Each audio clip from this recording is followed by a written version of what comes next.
Tamanna put up a social post asking women what it's really like to work in the world of music. She heard shocking stories.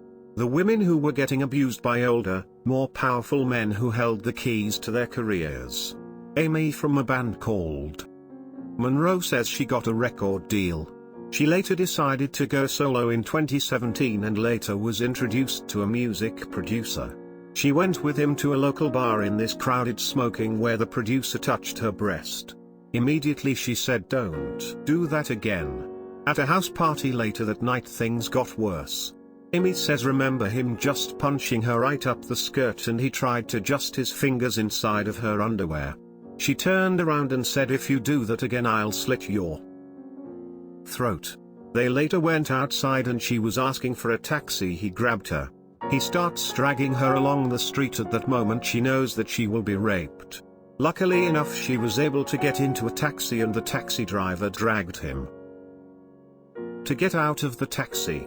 Amy reported this to the police but local CCTV wasn't working and the case was dropped. The attacker is still producing music and has worked with major It's Not Right according to Tamanna. Under 25 66% female, 45 to 65 63% are male.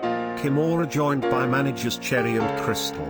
Cherry says she was working with a producer that says, "Do you want me to show you?" Then suddenly he kisses her. She's like, whoa. Kimora says she was in a studio and a guy flashed his dick. He was drunk but it's not acceptable making excuses for the men, Kimora says.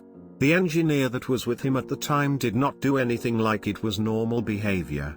Crystal says they're complicit when they're present and silence. When it comes to "Hey, I've been raped," well, what were you wearing? Oh, you're a sexy girl, that women are blamed rescuing these men and say he was drunk. Kimora, like who do I speak to about these violations? You can't tell the managers because most of the time they are independent, Crystal says. Sophie K is a rock DJ for Kerrang and Radio 1. People running these music in the 80s and 90s are still doing it now but they were triply sexist in the past. It's a toxic culture or sexism because it's less obvious when someone does it now. The guys who is creep without less according to Sophie. Label boss and journalist Funk Butcher is one of the few men calling out music's sexual assault problem.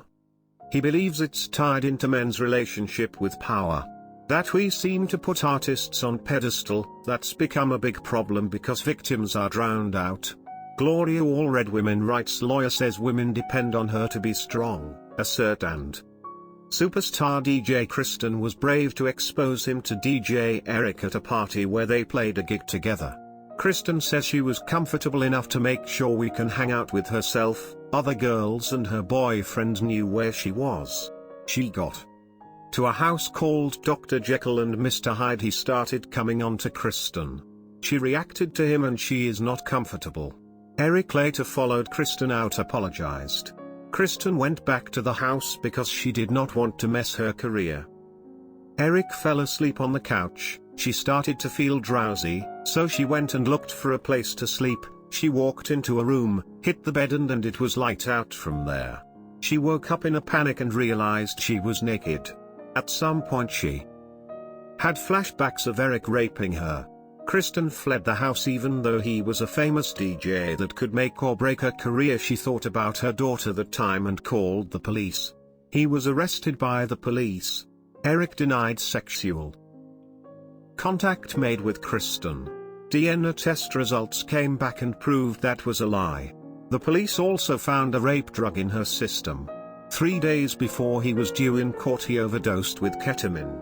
Annabelle wrote an article pointing out the problem of ignoring Kristen rape charges as if it was not true. Also in that article other women said that Eric raped them too.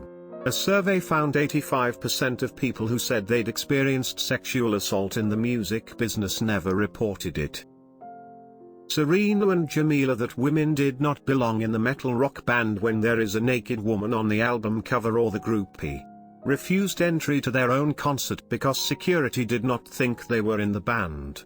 They signed to Holy Raw. Labeled to the bottom within 24 hours. Serena and Jamila did not want to be innocent before proven guilty. Alex Fitzpatrick says he did not do anything wrong. Rock DJ Sophie K accepts there's a risk, with stories like this, of spreading false information. But she thinks that's a price worth paying to keep women safe. A musician called Ema Baby has put up, on her Instagram, allegations of violence against ex-boyfriend musician, Octavian. There was no sexual assault according to Octaviana. Black Butter dropped him from the label.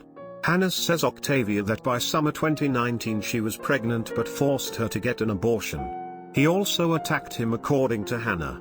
His lawyers said with NDA offering her £20,000 to never speak anything bad about Octaviana.